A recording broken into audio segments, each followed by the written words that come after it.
নমস্কার, চলে এসেছি আবার একটা নতুন ভিডিওতে।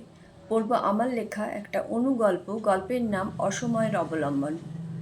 একজন সাংবাদিক দূরে রাস্তার এক কোণে একজন মহিলাকে বসে থাকতে দেখে উৎসাহী হয়ে চললেন অনুসন্ধানে। কাছে গিয়ে দেখেন তিনি কিছু ক্যালেন্ডার নিয়ে বসে আছেন।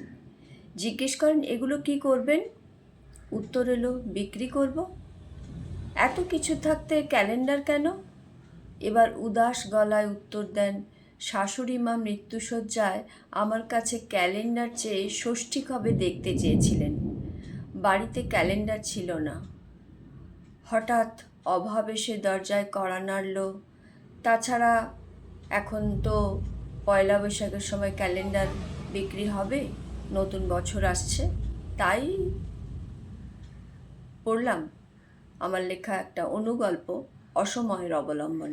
সবাইকে আমার অনেক অনেক ভালোবাসা, ধন্যবাদ, নমস্কার। সবাই খুব ভালো থাকবেন, সুস্থ থাকবেন, আনন্দে থাকবেন।